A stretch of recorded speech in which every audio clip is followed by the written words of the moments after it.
Right, మనతో పాటు కుమార్ ఉన్నారు, బీఈడీకి సంబంధించినటువంటి రాష్ట్ర అధ్యక్షుడు. ఒకసారి మాట్లాడే ప్రయత్నం చేద్దాం. ఎట్లా ఉన్నది బ్రదర్? ఇప్పుడు ఇంకా ఈ ఆర్తనాదాలు, నిరుద్యోగుల గోసలకి రౌండ్ టేబుల్లేనా ఉద్యోగాలు వచ్చే పరిస్థితులు ఏమైనా కనిపిస్తున్నాయి? ఇప్పుడు ఇక్కడ ఆర్తనాదాలు రౌండ్ టేబుల్కి వచ్చిన రాజకీయ నాయకులు ఫస్ట్ చెప్తున్నాను నేను, రేవంత్ రెడ్డికి తర్వాత చెప్తా.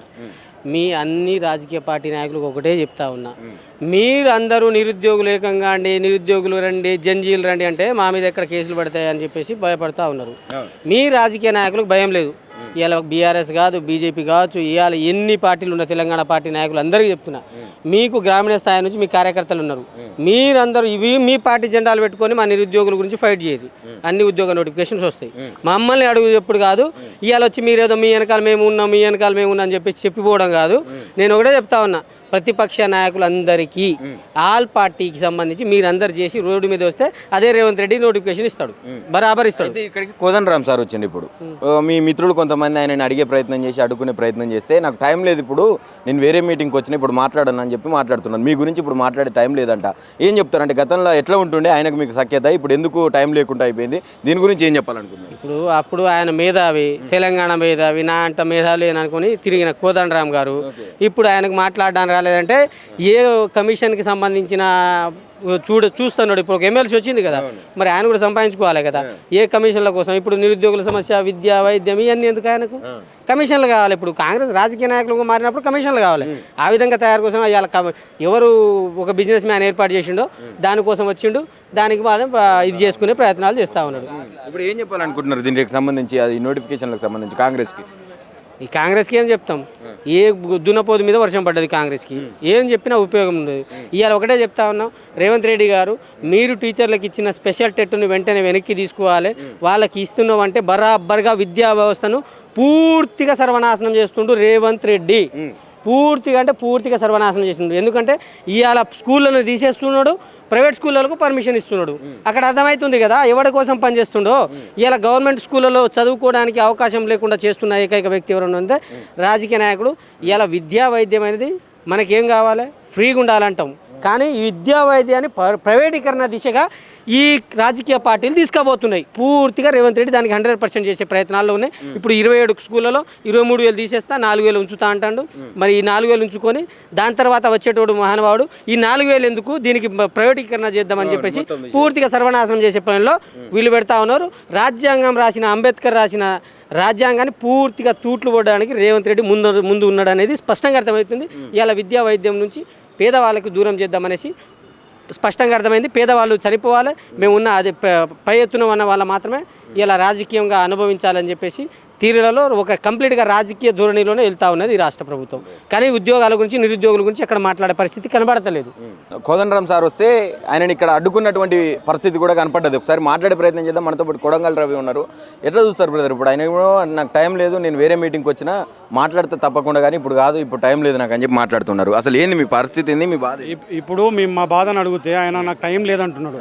ఒకప్పుడు మా దగ్గరకు వచ్చి ఛాయ్ తాగుకుంటూ కూర్చోడానికి ఎంత టైం ఉండే, ఒకప్పుడు మా దగ్గరకు వచ్చి మా లైబ్రరీకి వచ్చి మాతో మాట్లాడడానికి ఎందుకు టైం ఉండే అంటే, ఇప్పుడు వాళ్ళకు ఉద్యోగం వచ్చింది, మా ఉద్యోగం కోసం మేము అడిగితే మమ్మల్ని అడుగడుగున మీరు గమనిస్తూ ఉన్నారు.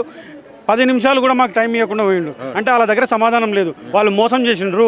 వాళ్ళ ప్రభుత్వాన్ని పంచన చేరిన ఈయన కూడా మోసం చేసిండు. వాళ్ళ పంచన చేరి అడుగడుగున మోసం చేస్తున్నాడు. నిరుద్యోగుల ఓట్లతో గద్దెనెక్కిన ఈ ప్రభుత్వము వాళ్ళ పంచాన ఉన్నటువంటి ఈ మనిషి కోదండరామ్ అనే వ్యక్తి ఇప్పుడు చూడండి, కనీసం మాకు టైం లేదు, మానవ హక్కుల కోసం వెళ్తున్నా అన్నాడు. పౌర హక్కుల కోసం. మేము పౌరులం కదా, మాకు హక్కులు లేవా? మా హక్కులను సరి మా హక్కులపై మాట్లాడిన వ్యక్తివి మాకు హామీ ఇచ్చి మమ్మల్ని మోసగించి పౌరులను 35 లక్షల మంది పౌరులను మోసగించిన నువ్వు పౌరుల హక్కుల గురించి మాట్లాడతావా?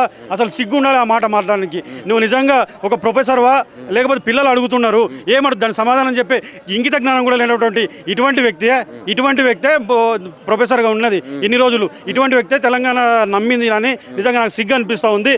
ఇటువంటి వాళ్ళు కుహానా మేధావుల రూపంలో తెలంగాణలో ఉండి తెలంగాణ పౌరుల హక్కులను కాలరాస్తున్నారు. మీరు పౌరుల ఇప్పుడు మీరు మాట్లాడుతూ చెప్పారు, మీ మాట నమ్మిన నిజంగా కోదండరామ్ చూసే ఓటేసిరా కాంగ్రెస్కి? కాంగ్రెస్ రేవంత్ రెడ్డిని కావచ్చు ఇంకా ఇతర నాయకులను చూసేసిండ్రా? వాళ్ళతో పాటు ఈయన మా సార్ అయితే మా దగ్గరకు వచ్చిండు. సో సారుకు ఎప్పుడైనా విద్యార్థులకు ఒక రకమైన బాండింగ్ ఉంటుంది, తొందరగా నమ్ముతాము.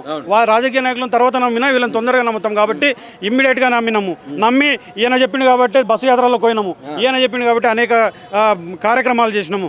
ఆ రోజు చేస్తే ఈరోజు అడుగడుగున మోసం చేసి పౌరుల హక్కుల కోసం మాట్లాడతా అని చెప్తున్నాడు. ఇక్కడ పౌరులు కాదా ఈయన కనబడ్డది? నిజంగా సిగ్గుండాలా మాట్లాడడానికి? మేము పౌరులం కాదా? 35 లక్షల మంది పౌరులం కాదా? అసలు మనిషి ఆయన నిజంగా మేధావి రూపంలో ఉన్నటువంటి ఒక ఇది అని మాకు అర్థమవుతుంది. మేధావి కాదు ఆయన, మేధావి రూపంలో ఉన్నటువంటి ఆయన ఉద్యోగం కోసం చేసినటువంటి ప్రయత్నంగానే మేము భావిస్తూ ఉన్నాం. మరి బీజేపీ పార్టీ నుంచి వచ్చిండ్రు ఇక్కడికి రౌండ్ టేబుల్ సమావేశానికి, బీఆర్ఎస్ నుంచి వచ్చిండ్రు, మరి కాంగ్రెస్ నుంచి ఎందుకు పిలవలేదు? అంటే మీరు పిలవలేదా? పిలిచినా కూడా రాలేదా? అది ఎట్లా చూడాలి? వాళ్ళు పిలిస్తే కూడా రారు కదా, పిలిస్తే కూడా రారు. ఎందుకంటే ఇటువంటి సిచ్యువేషన్లు జరుగుతాయి, ఇటువంటి ఇబ్బందులు జరుగుతాయని వాళ్ళకి ముందే తెలుసు. మేము ఇవ్వలేదు 2 లక్షల హామీ ఇవ్వలేదు, 2 లక్షలు ఇస్తామన్నాం, కేవలం 18,000 ఇచ్చినాం, 1,82,000 ఉద్యోగాలు ఇంకా బాకీ ఉన్నాము. సో ఆ బాకీలో భాగంగానే ఈ పిల్లలు వెళ్తే బరాబర్ అడ్డుకుంటారని చెప్పేసి దానిలో భాగంగానే వాళ్ళు రారు. వాళ్ళు పిలిచినా రారు, పిలవకపోయినా రారు. సో వాళ్ళని అక్కడనే పెడతాము, పెట్టి వాళ్ళని దూరం పెడతాము. మా సమాజానికి, మా నిరుద్యోగ సమాజానికి వాళ్ళు ఎప్పుడో దూరం అయిపోయినారు, ఇప్పుడు ఇంకింత దూరం పెడతాం. రానున్న ఎలక్షన్స్ కూడా దగ్గరలో ఉన్నాయి. ఇప్పుడు ఎమ్మెల్సీ, ఇప్పుడు కోదండరామ్ సార్ లెక్క ఎమ్మెల్సీ ఎలక్షన్లు కూడా దగ్గరలో ఉన్నాయి. మరి ఏంది ఎట్లా ఉండబోతుంది? ఎమ్మెల్సీలో బరాబర్ వాళ్ళని ఓడొస్తాం, బరాబర్ రాసుకోపెట్టుకోమనండి. కాంగ్రెస్ పార్టీకి ఈ రోజు నుంచి ఓటమి చవి చూస్తారు, ఇప్పటి నుండి ఓటమి చవి చూస్తారు. ఈ 2 ఎలక్షన్లో బరాబరి నేను ఒకవేళ వాళ్ళు గెలిస్తే నేను ఒకవైపు మీసం తీసుకొని తిరుగుతా. వాళ్ళు గెలవరు, వాళ్ళు గెలవరు, వాళ్ళు పోతారు. ఇక ఈ రోజు నుంచి వాళ్ళకు ఓటమి ప్రధానంగా అవుతుంది. ఓటమితోనే ఉంటారు. ఇక్కడ ఈ రౌండ్ టేబుల్ నుంచి ఏం చెప్పదలుచుకున్నారు రేవంత్ రెడ్డికి, కాంగ్రెస్ ప్రభుత్వానికి? 1,82,000 ఉద్యోగులు బాకీ ఉన్నాయి. మా ఉద్యోగులు మాకు ఇవ్వండి అనే చెప్తా ఉన్నాము. అంతకన్నా ముందు కూడా అతి తొందరలోనే చలో సెక్రటరేట్ దాదాపు 20,000 మందితో సెక్రటరేట్ ముట్టడిస్తున్నాము. ఆ ముట్టడి రోజు జరిగే పరిణామాలన్నీ కూడా కాంగ్రెస్ ప్రభుత్వం బాధ్యత వహించాల్సి వస్తుందని డిమాండ్ చేస్తాం.